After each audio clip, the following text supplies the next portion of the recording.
Hello students, today we will be studying about structure of kidney and its functional unit part 2, which is a topic of BSc Zoology semester 4 paper CC9 unit 3 of Marwari College Ranchi. Now in the previous video we had studied about the structure of kidney, and so today we will be studying about its functional unit, that is the nephron. Now everyone knows that in case of kidney, that is basically made up of important tube-like structures that are known as nephron. Now the entire kidney is made up of very small units, various which are in millions of number. These are known as nephrons, and the important function of nephron is to form urine. So from the blood, all the nitrogenous wastes are being filtered by the nephron, whereas the important ions are being again absorbed by the body, and important water concentration is being absorbed by the body, and only the nitrogenous waste gets excreted out from the nephron. Now coming to the structure of nephron, it comprises of two basic parts. First is Malpighian corpuscles, and the second is renal tubule. Malpighian corpuscles are further divided into two parts. First one is glomerulus and the other is Bowman's capsule, whereas renal tubule comprises of all those parts that are tube-like structure. First is PCT, that is proximal convoluted tubule. Second is loop of Henle, and the third is DCT, that is distal convoluted tubule. First we will be discussing about Malpighian corpuscles. As we can see, the important structures present in this diagram. First one is glomerulus, comprising of the capillary portion and the afferent arteriole and the efferent arteriole, and the second important structure is the Bowman's capsule. Malpighian corpuscle is present on the proximal end of the nephron, that is the free end of the nephron, from actually which the filtration of blood takes place, and only the nitrogenous waste are being filtered, which are to be excreted out of the body. Glomerulus is the first part. It is a tuft of capillaries, and this capillary network is not independent capillary loops, but it is actually a complex of vessels, and blood enters the glomerulus through afferent arteriole and leaves it through efferent arteriole, and the glomerular filtration actually takes place in this glomerulus. Second is the Bowman's capsule. It is a cup shaped structure, and it comprises of two layers, outer parietal layer and inner visceral layer. The parietal layer consists of squamous cells, whereas the visceral layer comprises of specialized cells known as podocytes. Now coming to the functional structure of glomerular membrane, the three important layers of glomerular membrane are first one is endothelium. This is the first layer through which the fluid that is to be filtered comes in contact. Then is the basement membrane, and the third layer is the epithelium layer. So this is the endothelium, this layer is the basement membrane, and the third is the epithelial layer. The endothelium is perforated by small holes called fenestrae, from which the fluid is to be filtered inside the nephron. Then comes the basement membrane, which is present outside the endothelium and is composed of collagen and proteoglycan fibers, and they have also large spaces through which the fluid can be entered in order to get filtered. And the third layer is the epithelial layer, which comprises of specialized cells known as podocytes. Podocytes comprises of foot-like processes known as pedicles, and the space between pedicles are called slit pores, through which the glomerular filtration takes place. The permeability of glomerular membrane is from 100 to 500 times as greater as that of usual capillary.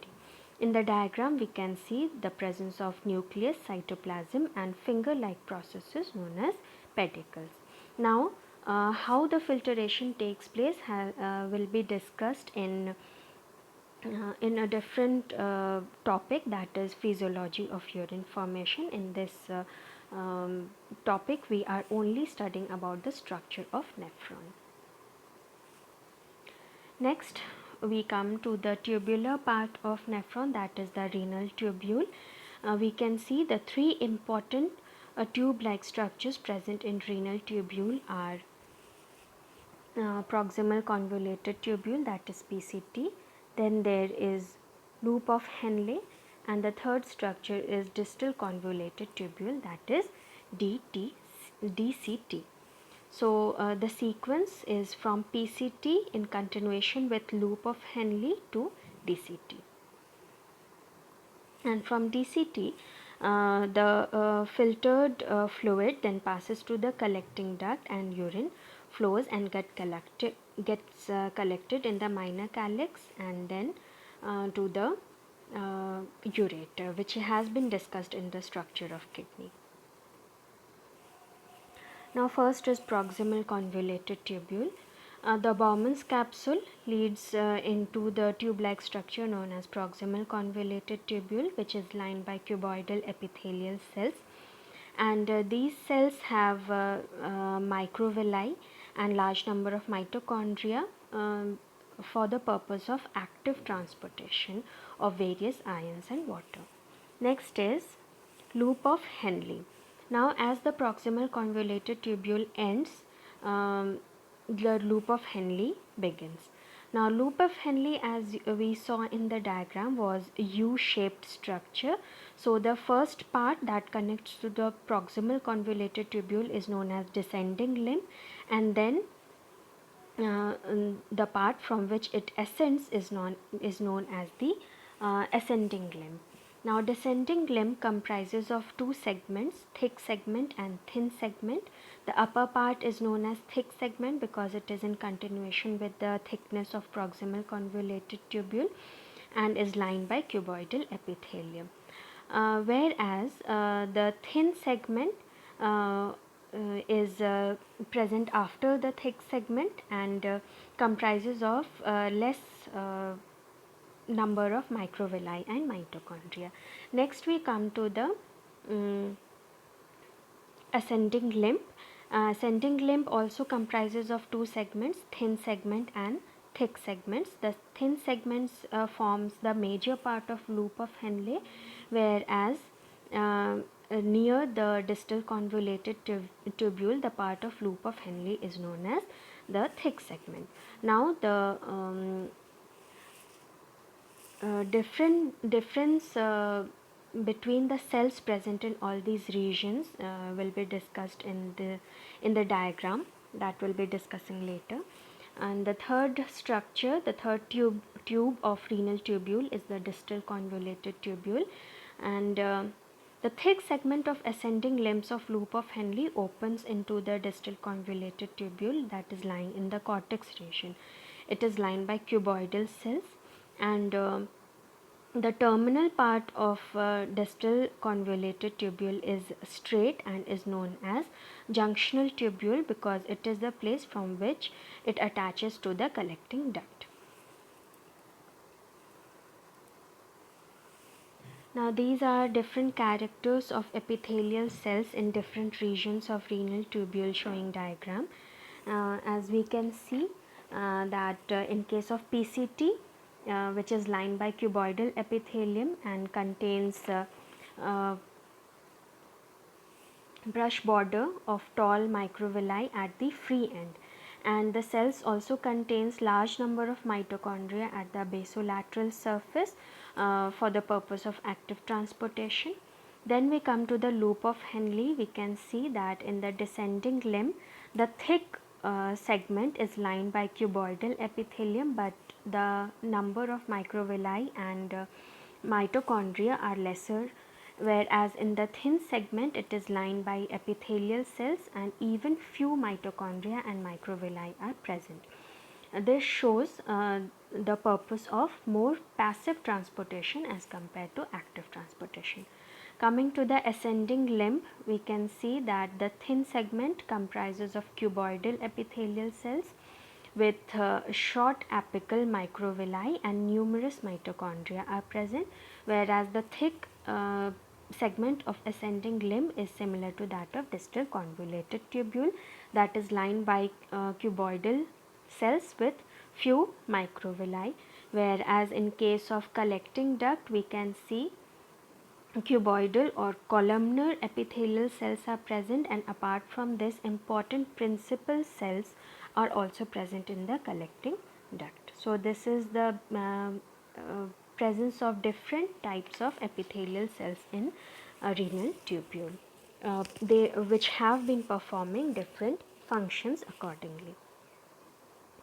Now, the blood supply has already been discussed in the previous part, that is in case of structure of kidney. So, in short we will be discussing about the blood supply in nephron.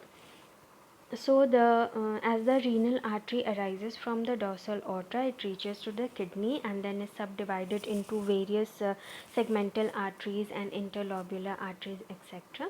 After which they enter the nephron area of the kidney, and the afferent arteriole which enters into the Bowman's capsule to form the glomerulus, and the efferent arteriole arises from the glomerulus. The efferent arteriole has a narrower lumen than that of afferent arteriole.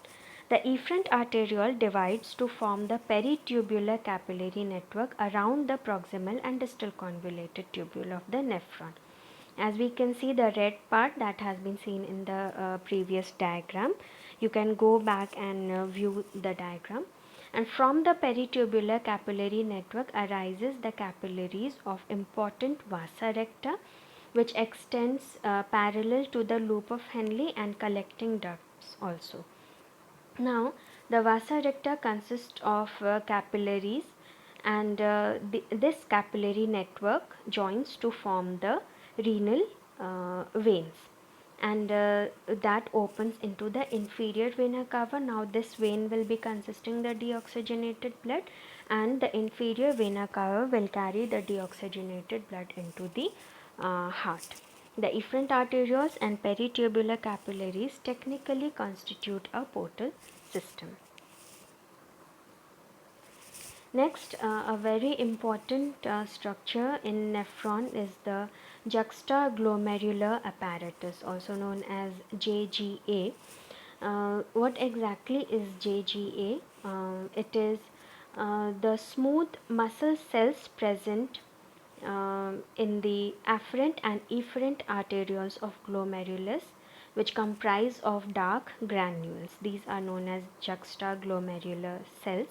Juxta means near and glomerular means the portion or the part of glomerulus. So, the cells near the glomerulus will be known as juxtaglomerular cells. The granules are composed mainly of inactive renin, and the renin, which is secreted by this juxtaglomerular cells, converts. What is the purpose of this renin? It converts angiotensinogen into angiotensin, and the function of angiotensin is to increase blood pressure. So, angiotensin stimulates the secretion of aldosterone by the adrenal cortex and influences the reabsorption of sodium ions by the DCT and that of water through the collecting duct. So, the essential ions that are to be reabsorbed by the nephron are done with the help of angiotensin, which is converted from angiotensinogen by renin. The epithelial cells of DCT that comes in contact with afferent and efferent arterioles are more dense than other tubular cells. Now, as we have already seen that the structure of a nephron is almost very coiled in nature. So, at some place the tubes of DCT and PCT come in very close contact with the glomerular area, and therefore there is some specialized cells present in this area which is known as macula densa, this portion. And the cells of macula densa are columnar in nature and lie in close contact with the juxtaglomerular cells. They may function as chemoreceptors and feeding information to the juxtaglomerular cells. Now, in addition to juxtaglomerular cells and macula densa, there are third important types of cells known as Lassus cells. These cells are so called because they have structure very similar to that of lace, and they are located in the interval between the macula densa and the afferent and efferent arteriole. The function is still not known. Now, this is the diagram showing the cells of juxtaglomerular apparatus. As we can see, these are the juxtaglomerular cells and the cells present inside the afferent arteriole and efferent arterioles, and the cells present inside them. And then there is macula densa, as we can see, the cells that are present between the distal convoluted tubule and the afferent and efferent arteriole. And the third important cells is the Lassus cells. These are present in between the macula densa and the afferent and efferent arteriole, or the juxtaglomerular cells. Now, if this diagram seems to be complicated, there is diagram number B, which is comparatively easier to be drawn, which will help for you to be quick during your exams. Now, coming to the types of nephrons, there are basically two types of nephrons on the basis of their placement in the kidneys. They may be in the cortical region or in the medullary region. It is of two types. The first one is known as juxtamedullary nephrons, and the second one is cortical nephrons. Juxtamedullary nephrons, they form about 15% of total nephrons, and their glomeruli region is present in the inner margin of the cortex, which is near its junction with medulla, and the loop of Henle are long and they are extended deep into the medullary portion, and they are associated with vasa recta. This is an important difference between the two, and they control plasma volume when water supply is short. And the second one is cortical nephron, which form about 85% of total nephrons, and they mainly lie in the cortical area of kidney. Their glomerulus is also present in the outer cortex region and is nowhere near to the junction of medulla, and the vasa recta is absent, and the loops of Henle are really short and they extend a very short distance into the medulla. So, the major portion of nephron in this case is present in the cortical region and not in the medullary portion.